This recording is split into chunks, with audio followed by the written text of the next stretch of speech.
People Strategy Forum podcast. We're a show that guides leaders to elevate the workforce.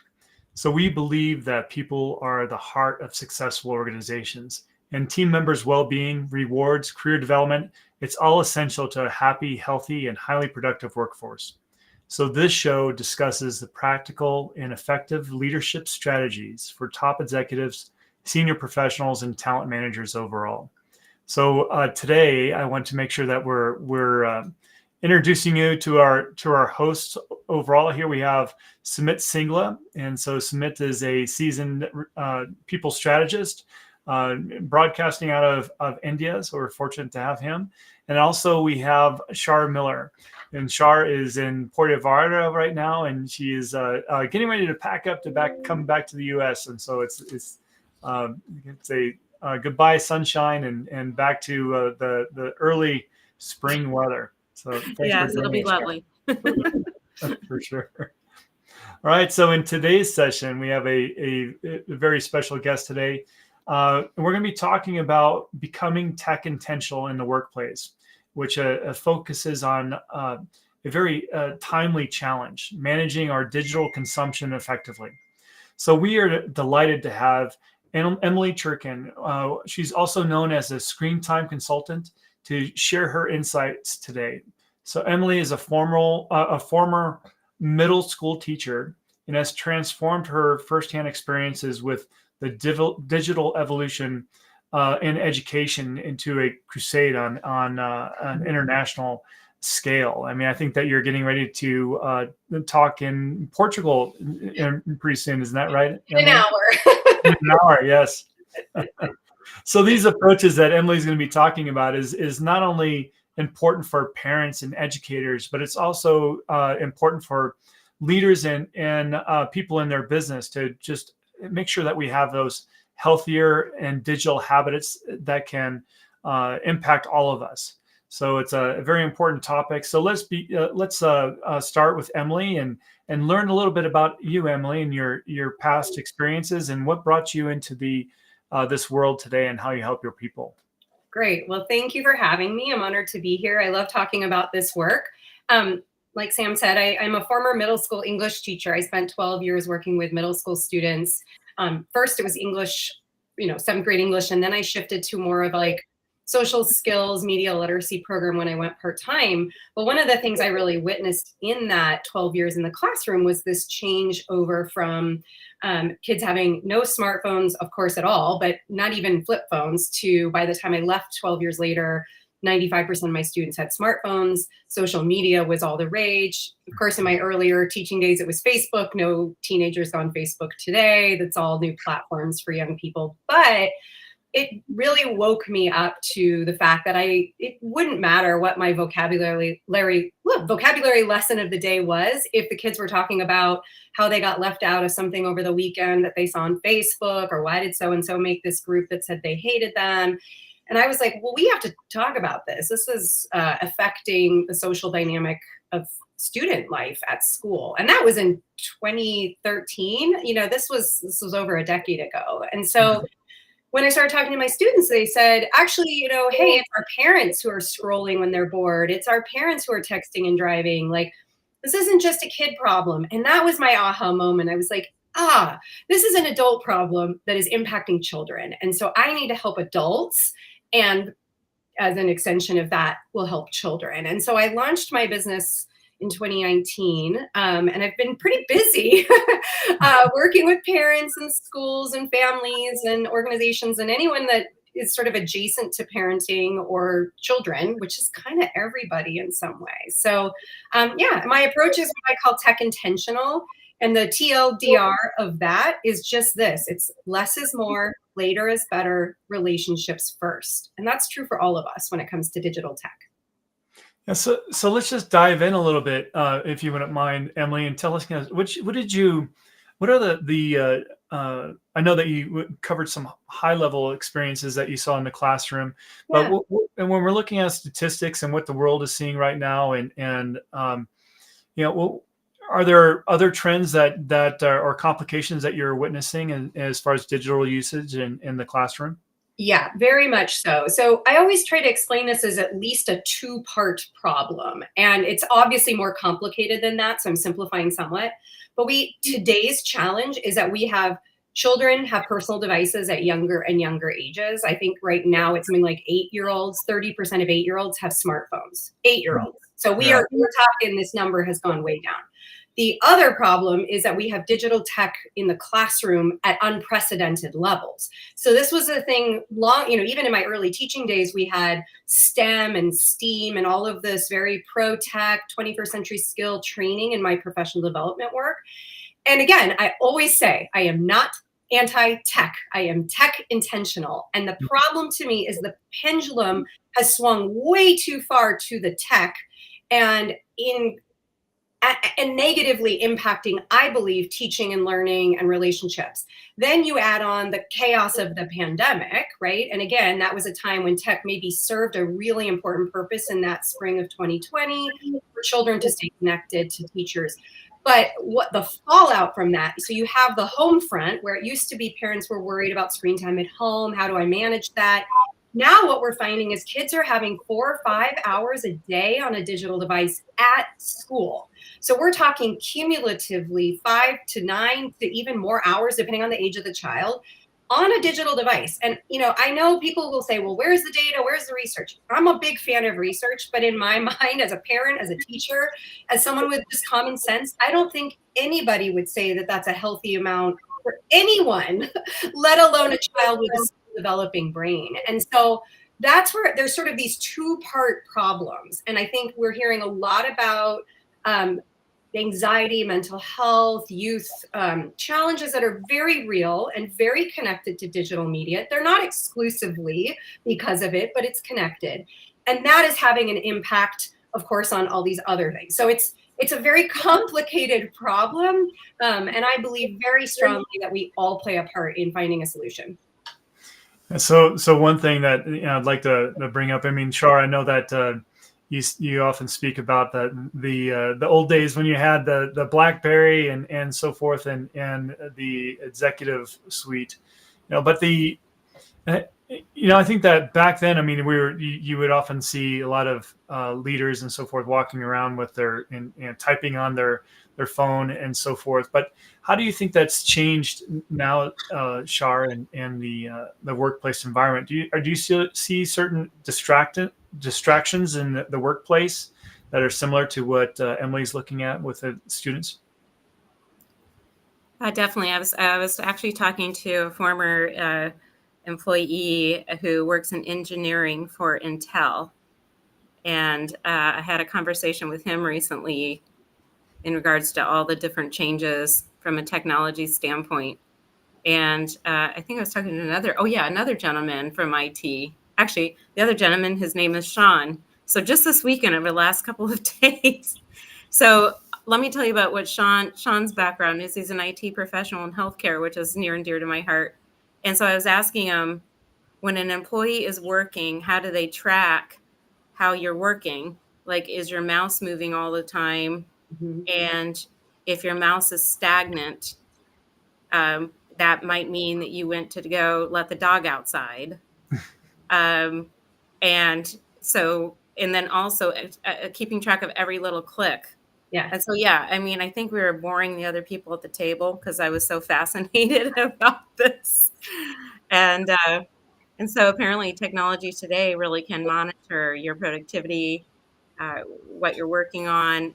We talked a lot about even monitoring, and I know in other countries, monitoring your eye movements to really assure that you're paying attention. And in a way that made me a little self-conscious. Because, when you're sitting in a cubicle or an office and you have the constant interruptions and you're talking to, you're having a cup of coffee with your coworkers, but yet you're on the computer all day, you are not having that kind of monitoring that all the technology today has. Mm-hmm. So I think my mind goes to, where does it really cross the line? Because in my world, I did support departments like the coding department, physician billing departments, and I had a lot of interesting dialogue with managers that had struggles with productivity and assuring their employees were assuring an outcome on a daily basis. Mm-hmm. So now the technology is literally monitoring every day. And I guess in my view, that can be pretty exhausting. It's kind of like Big Brother, being constantly watched and fatigued. Mm-hmm. So I would say from a student perspective, that has got to be real challenging as well. So just a couple days, within the last 2 days, I've had 2 big conversations about this topic. You know, and what I'm struck by, the first thing I thought of when you were talking about the mouse not moving, I was like, well, that's our thinking time. Like, we're not leaving time to contemplate or wonder. And as a teacher and somebody who knows a lot about children and development, like, that's mind-boggling to me. Like, we have to leave time for that. And it's when I asked him, Emily, about that question, so you and I should have been at this this dinner. So I said, okay, if I'm reading an article on my screen and I'm reviewing my report, and I know students are constantly moving their screens around and looking, but I need time to read the screen, and it's not as easy as opening up my textbook, sitting on my couch, reading my textbook, highlighting things. Right. And so what he said is literally they monitor, or his IT department. Wow. He really does this. They monitor every time you're rolling your screen up and down in order to assure that you're truly reading, and that they're monitoring your screen for the amount of time it would take for you to read a page, how slowly you're moving your screen up and down. So Emily, so I'm the story girl. Yes. I always have real life stories, and even in Puerto Vallarta. But isn't that fascinating? And what do you think about that kind of monitoring? Because it just blew my brain. And this isn't a current healthcare system, none of those that I work for but no, but I think it's the norm. It's becoming the norm, and I'm glad to hear that articulated as an example. Even yesterday, I took my daughter to a doctor's appointment. The doctor was telling me that in the medical profession, there's a huge pressure right now to use AI for charting. And the way it would work is that the AI would listen in on your doctor's appointment and then chart based on keywords that it's hearing you have conversation. And again, I'm with you on this. This is probably going to change how I speak to my doctor, which is not a great thing in terms of healthcare, right? Like the other thing about this, and again, I want to separate, children are different from adults, right? We're talking adults theoretically have fully formed brains, although not until we're really into our late 20s are they fully formed. But we still are vulnerable, susceptible to a lot of these persuasive elements. We still just sort of accept that we're getting, Google knows everything I'm doing anyway, what's the big deal? But then you break it down to these examples and it's like, what is that setting us up for? And I worry a lot when we talk about, I know the word surveillance gets this sort of like, scary word, but it erodes trust. And so whether that's you and your doctor or you and your employer or you and your child, this is one of the challenges I have with parental controls. It's not that they can't be one tool, but too often parents want that to be the magic solution. It's not. And that worries me. Like, what are we setting ourselves up as a universe, as a global community, when we are comfortable with that level of surveillance and not knowing where that data go? That's another terrifying factor. Well, if I'll make one more comment, because I like Sumit's view on this. They used to provide us in our olden days recess, right? So recess was the time we can go exercise and do all of our jumping on the bars and all that jazz. And then when we come back in the classroom to be able to have that social interaction and, and make fun of each other because of what our clothes that we were wearing or whatever. But I'm just saying is that, you don't get recess. Nope. Maybe you get an hour for lunch, but you literally are measured. Yes. But I know Sumit has some. What do you think, Sumit, about all this technology? You're a technology wizard.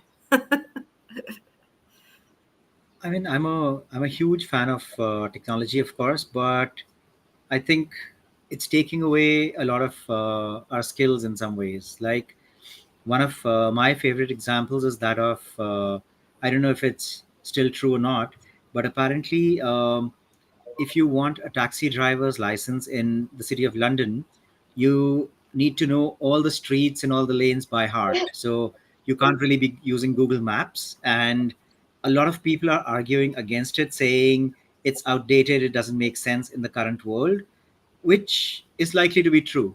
But they've just stuck to it based on tradition, and the taxi drivers themselves are unhappy because an Uber driver can use the map and they can get you to your destination faster and often cheaper as well.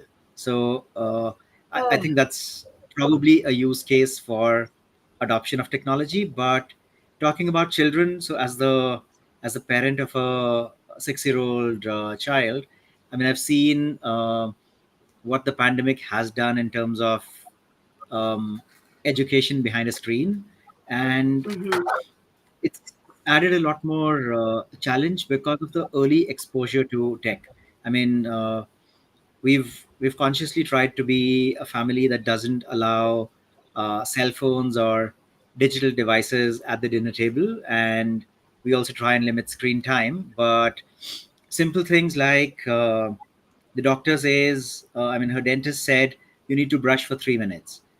Now, how long are 3 minutes? Alexa set a timer for 3 minutes.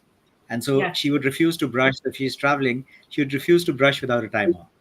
And now I have to double up as the timer, where I just make funny alarm sounds to get her started and get her to finish. But I mean, that's how technology is becoming part of life. So we try and weave in a little bit of the analog experience. Um, so simple things like she knows how to operate a phone, and she knows how you can click a picture of a bird when we're out on a walk and use AI to and but the point is you don't really learn enough, in my opinion, if you just do that. So the idea is to make it a multi-step process where one, you do a reverse search process to figure out what's the name of the bird. Then you use another piece of technology to understand where does the bird live, where does the bird originate, what is the sound that the bird makes, and so on. And then you create a scrapbook entry about the bird saying spotted here on this day, and so on. So I mean, I believe Yes. that's a better way of embedding that learning than just that passive hit of I searched, I found the name of the bird, tomorrow I'll forget all about this, and we move on. But I'd love to hear Emily's views on this. I love that. And I think what you're describing is what I would call very tech intentional use of technology, and you referenced skills are not happening. And I use the phrase skills before screens because I'll give you one example. 10 years ago, so this is already dated, I was working with a 6th grade student who her school had a one-to-one program. And in the US, that means one device per child. And in this case, she brought it back and forth to school. And it was an iPad. And the curriculum was entirely digital. So, Shar, you mentioned flipping through a textbook. Those don't exist anymore. When schools buy curricula now, they're all digital. There is no physical book. And so the problem, I mean, there's many problems with that because there's so many benefits to reading a tactile, three-dimensional book. And occupational therapists are telling me that children are having trouble learning how to turn the pages of a physical book, young children, because they've never done it.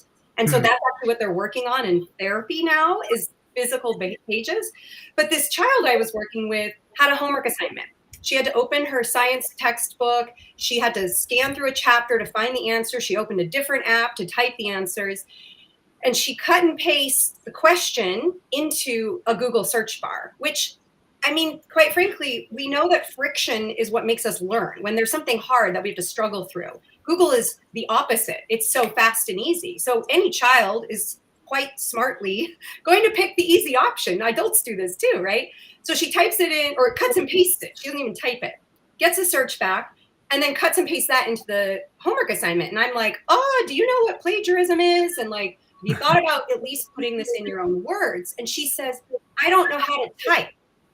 And my mind was like, then why do you have an iPad for school? It was To me, that's an exact example of why the skills have to be there first. I want tech labs to be back in schools. They're gone because every kid has their own device.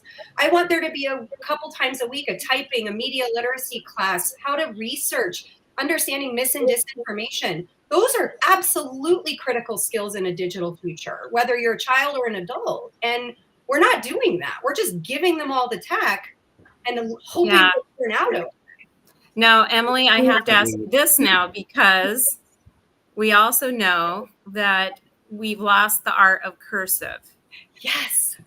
And I see across my stream, my social media platforms, literally the older generation now has a way to send encryption messaging to each other, right, just by writing cursive, because nobody's going to understand what we're saying. Right. Yeah, and the kids can't read historical documents. I mean, that's right? one of those sort of mind-boggling things. Yeah. So Yeah. really, that's quite the strategy if we want to communicate. But again, it's really scary that Yeah. I actually practice cursive today just so I can remember how to write. My handwriting sucks these days. Go ahead, Smith.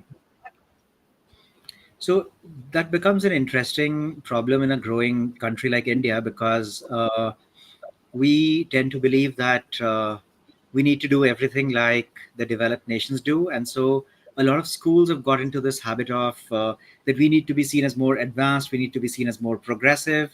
Therefore, no matter, it doesn't matter if you're in grade 1, everyone must bring an iPad to school. Wow. And so some of the fancier schools try to do this. And I mean, when we were searching for a school for our daughter, we consciously stayed away from this, I'd call it overuse of tech, where you're experiencing the world through a screen and you're very far away from the sights and sounds and the smells of the real world. I mean, I think it's important to know what mud is and to play and hop in a puddle than just to read about it or to watch a video of a puddle can get you Yes. wet, or mud tends to stick to your clothes. So That's so it's kind of interesting. That's And you fascinating. can see it is, and parents are on both ends of the spectrum, where there's some friends in my daughter's school, I mean some parents who believe the school isn't adopting tech fast enough, and unless we start training kids on AI, they're not going to have a future. And I'm like, no, keep them away from ChatGPT, let them think for a while. Yes. Oh, I agree. That's fascinating. And, all we have to do is look at where all of the big tech executives send their children to school. It's Waldorf, nature-based, screen-free schools. They know that it's not best for children. And so that makes me so angry when that's the message. But what a powerful example that, that sort of global pressure too. Incredible. I agree. But the other thing that I think that I really love what you're doing there, Emily, because you're bringing awareness that there needs to be education around the proper use of technology, especially for children, because we've kind of unleashed this upon the community, and without really thinking about its impact long term. I mean, I think that we've found that there's been a lot of online addiction early on, and now, of course, and it's not just addiction but also influence. So what is your perspective as far as ways that we can teach our children a responsible use to stay away from being addicted to their phones and the content that they find on there? Yeah, I mean, I think you're absolutely right that the education component is necessary, both for ourselves as adults, but also how we teach our children. And I really believe strongly that we can teach our children that these products are designed to hold our attention. That when you're arguing with your kid about giving up an iPad or turning off a phone, it's not you versus your child. It's you versus a hijacked neural pathway. It's not a fair fight. It's dopamine. You're never going to beat that. And so helping them understand that, and you can, with Sumit, your 6-year-old, you can use language like, your brain really likes this. Your brain wants you to keep playing. And you can say it's not actually what your brain it's not telling you the right thing. It's being tricked, and I think kids get really passionate when they're like, what? They don't like being tricked, right? And so the other thing my favorite strategy to give to anyone, parent or non-parent, is this idea of living your life out loud. And to me, that's just narrating what you do as you do it anytime it comes to digital tech. You can do it with non-tech stuff too, but like, I'm reaching for my phone. I'm going to check and see what time the meeting starts and look at Google Maps so I know how to get there. I'm going to find out if the weather is going to be rainy, and I'm looking at my texts and now I'm bored. This stream of consciousness, which is annoying, but that's kind of the point. You want to bring awareness to it for yourself, but also the people around you. And this is what I find so powerful, is we're so accustomed to people doing this, like being in the middle of a conversation and then their eyes drop and we've lost them, right? Phubbing, phone plus snubbing is what that's called. And children hate that, but so do adults. None of us like that feeling of like, what? I was in the middle of talking to you. I just stopped talking now. I just wait. Yeah. And part of it is, I think we aren't even aware we do it. And so if we're narrating it, if I'm in the middle of a conversation, I say, oh, I'm so sorry. I got a text. Excuse me one moment. At least there's an acknowledgement, right? So we want to do that because that's what we want our children to do. Ultimately, we want them to say, oh, I'm going to go and turn on the iPad because I want to watch a show. Is that okay? Depending on the age, your family's values, all of that. But what you'll notice when you start doing this is how few people do it and how rude it feels when they don't. And so I think it's a very easy to do strategy in any environment that has a big effect. And I think we should all start doing that. You know what? I 100% agree. And not that I'm dating right now and I'm not planning to be dating, but, sometimes those funny little articles come up and they do say, particularly in the dating world, if you're on a first date and your date is constantly doing this, you need to just stop and just look at them and wait till they're done about 2 minutes later and say, so have you finished your discussion there? Because, let's talk about what we were talking about. Exactly. May I make one other comment? Because I was raised by a biologist and I was raised in nature. And so I was raised around wildlife and, actually hiking for real. I had a teddy bear in my backpack, but yes, I was hiking.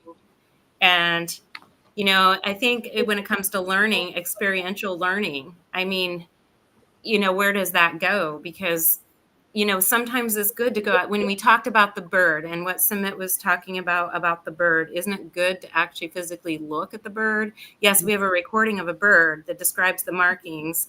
And that I love hummingbirds. I look at my hummingbird every day. His name's Twitter, by the way. Twitter and I are best friends. And so when I'm talking to Twitter, he doesn't understand what I'm saying, but at least I'm watching his behavior and how the number of times he's drinking the nectar, as long as I've fed the hummingbird feeder, and when he thinks that the nectar is not good. Anyway. But to a child, though, I mean, that's interesting. My dad did send me a link of all the different hummingbirds in the world. Thank you, Dad.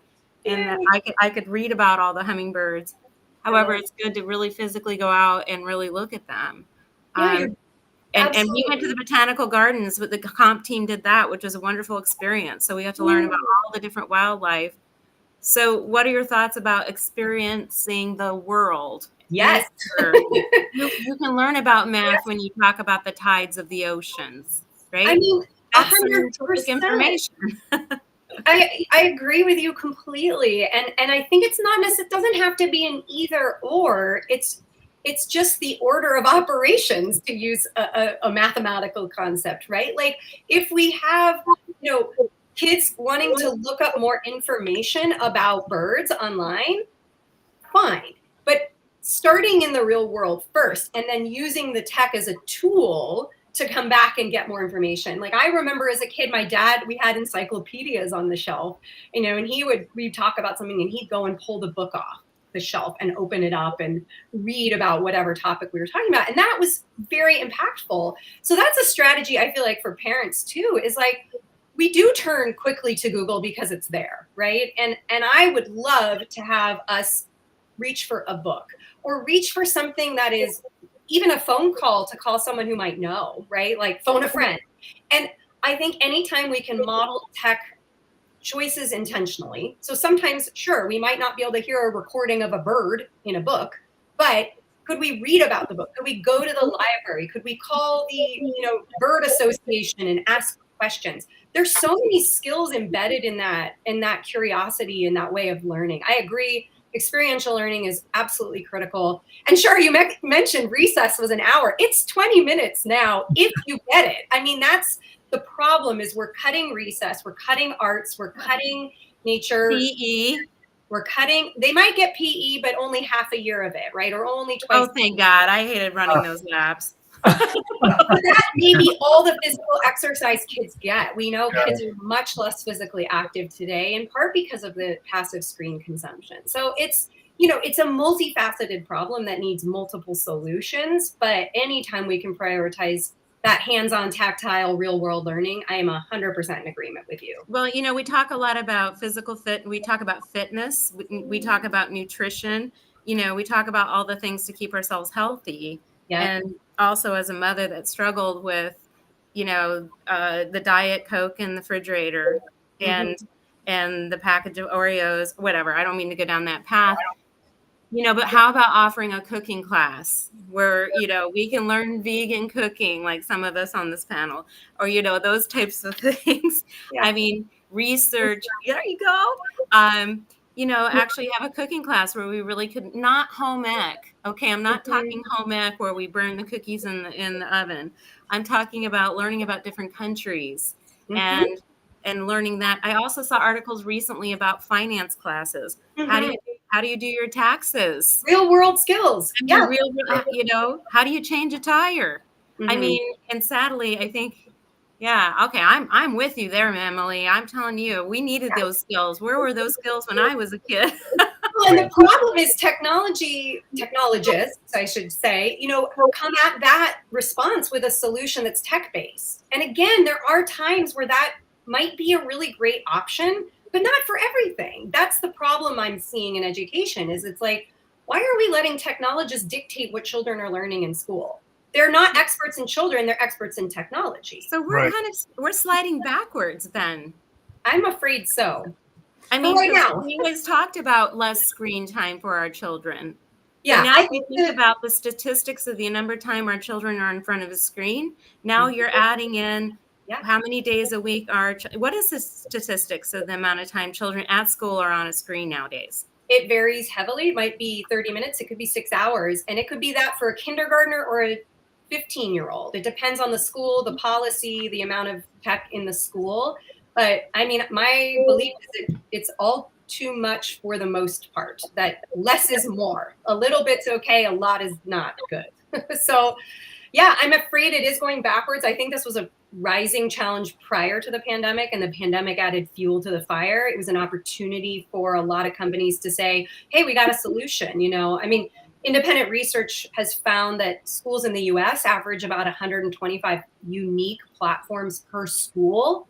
So there's no way you can supervise, monitor, know what kids are doing. And, I mean, again, another anecdote, I went to my daughter's school. She's 12, so it's a middle school. It's a phone-free school. And I will say that is 100% the right policy approach for education. Kids should not bring devices to school. But it's a very loosely defined and enforced policy, right? It needs to be away, off your person, in the locker from first bell to last bell. What happens is kids just put it in their pocket, they sneak it. It's better than nothing. It's good to have a policy. But at this school, these kids have laptops for school. So I walked into the auditorium during a choir festival, and there's 3 boys sitting on their school-issued computers playing video games. They didn't have a phone. They had a computer. That was the computers provided by the school? Yes. Because I thought there were limitations on that. I mean, theoretically, I call this digital whack-a-mole too, right? You try to block one thing. I spoke to a family this week that their child downloaded a VPN, and Sumit, you probably know way more about this than I do, but he's been watching YouTube at school. Even though YouTube is blocked, he can access it because he downloaded. The first thing you search when you do Google, like, how do I bypass school security? Download a VPN. Yes, Sam, go ahead. I think the bottom line is that our children are they'll find a way. Yes. So and I think that double underlines the reason why it's important for us to teach responsibility and discretion and the appropriate use of technology overall.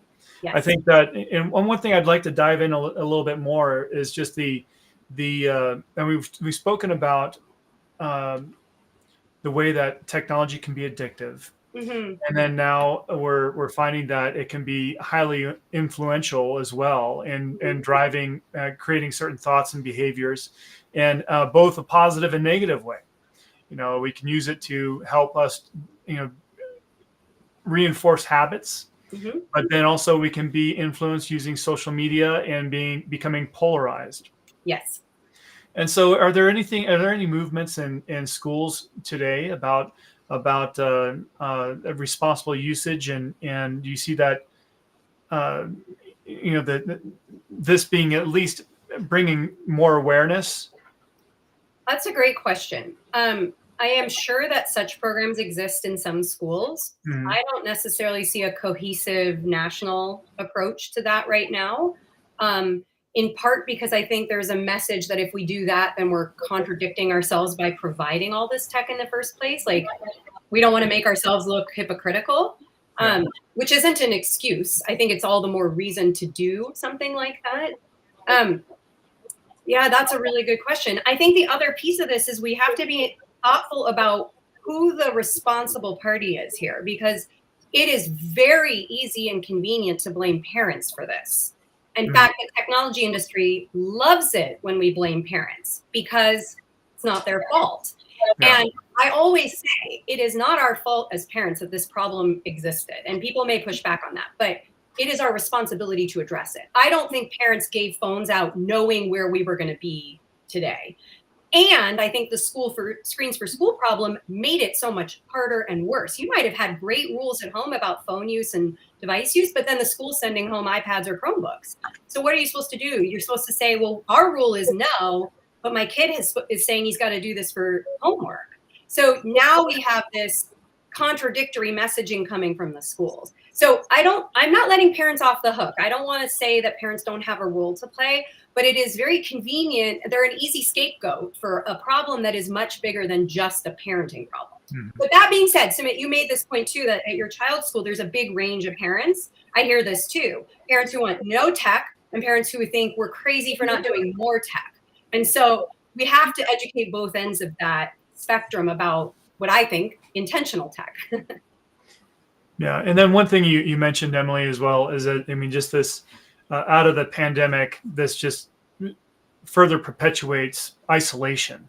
Yes. And, when we're thinking about this in the workplace, the use of, or the misuse of technology has been rampant for a long time. I just think about going into a meeting or you're walking down the hall and we're supposed to be interacting with one another, or discussing things collaboratively, and we find people that are stuck to their phone, are answering texts or something like this instead of interacting.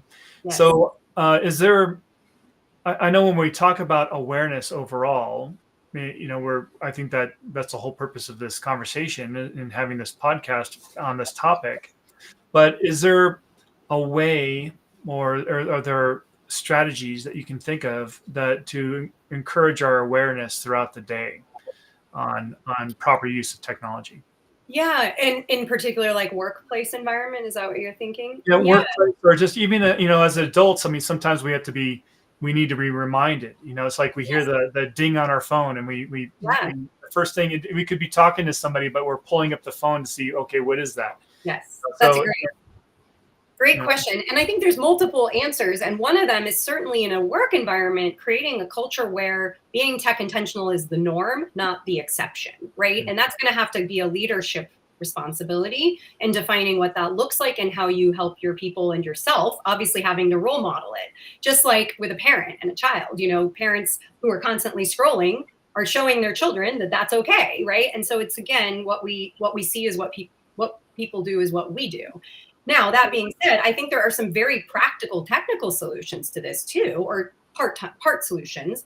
One is to just turn off all your notifications. In fact, that's something I've done for years. And I will tell you, I've never missed a text message because I'm literally surrounded by computers and phones and, laptops. And so the reality is what it takes away is the ding that interrupts, because that interruption, to me, it's allowing someone who's not even in the room. It's giving them permission to interrupt something.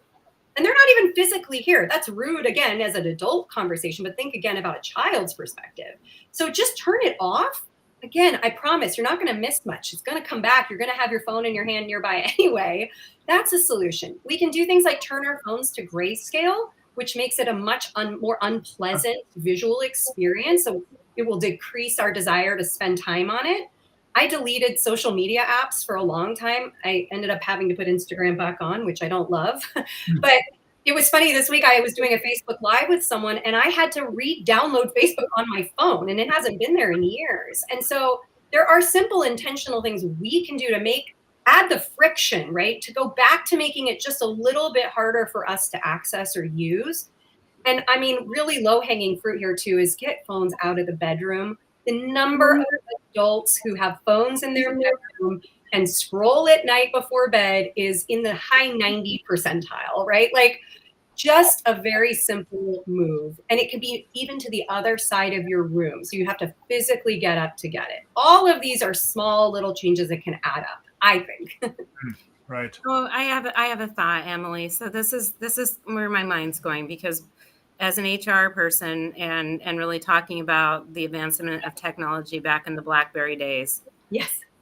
Here's the challenge is that, as we well know, in the compensation world and talent workforce shortages, particularly in the high tech space. And as you can already tell, I 100% agree that we need to shift. And however, these are the positions that are in high demand, is the high tech positions.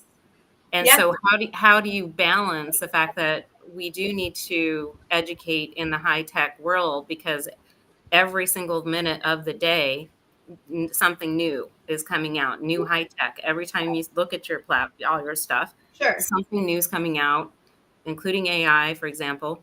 And how do we help our youth keep up with the technology demands for the careers in the future? Yeah. While also balancing that it's not that healthy. So what are your thoughts on that? That's a great question. And I get this a lot in a slightly different version, which is like, but my kids need this to be successful in the future. Right. But I always say, like, when I was in second grade, my computer lab skills were focused on the Oregon Trail game. And I don't use those technological skills today.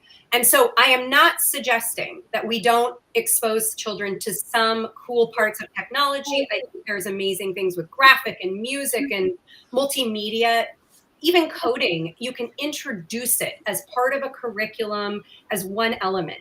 That is extremely different, though, than giving kindergartners iPads for reading skills, where there's no pedagogical reason or no scientific-based evidence that say kids learn to read better on an iPad. And so to me, we have to differentiate what are the skills, because I'm going to guess that any of those high-tech executives, they have to have other skills like communication, like eye contact, problem solving, critical thinking. None of that is going to be because they started tech earlier. If anything, it's the opposite. Like you, they had nature-based childhoods where they were allowed to wonder and be curious about problems and solutions, right? Or Sumit's point about, minimizing tech at a young age. I think that is a misnomer. I think we are fooling ourselves if we think that they have to have it younger to be successful later. Yeah. I mean, even adults who go to graduate school to learn engineering and coding and whatever, they don't have those skills in elementary school. They learn it in graduate school. Tech is very easy. I'm not saying I know all about it, but it's easy-ish relative to other skills to learn and adopt because it has become so embedded. So I respectfully push back on that notion a bit. And I would encourage executives in HR to focus on the skills that make you a good employee and partner and colleague. So yes, thank you. Right. Well, thank you, Emily. So just as I know you have a lot of things going on, and so for our listeners that are listening in that want to know more about this approach and how they can be more tech intentional, not only with their children, but also with their workforce overall, I mean, what would you recommend for them?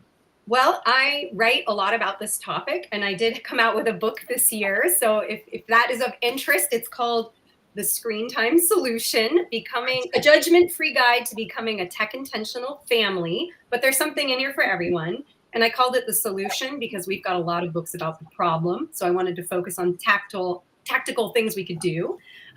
But I also have I write weekly essays. So there's a mailing list on my website that's really a great place to sign up and just kind of get weekly content. I try to stay on top of whatever current hot topic tech issues are happening. And right now, a lot of it's around tech in schools and education.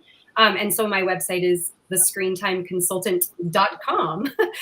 And I am on social media platforms. And I know the irony of saying that. I have a team of people who help me with my posts, but I am on Instagram, LinkedIn, Facebook, and Twitter, but I don't post a bunch on Twitter. So that's where you can find me. But I really appreciate this conversation and hearing Shar and Sumit's perspectives. It's really wonderful and quite a rich conversation. I'm very, very grateful for this opportunity. Yeah, so much fun. Well, thank you so much, Emily, for your wisdom and sharing that here on the forum with us. Yes, thank you for having me. All right. Thank you, Emily. Pleasure to meet you. Likewise. I'll watch for you, and your book sounds outstanding. Thank you. Lovely. Well, thank you, everyone. Emily, looking forward to it. Thank you. Thank you. Thank you. Well, thank you, everyone, for tuning in to the People Strategy Forum, and we'll see you next week.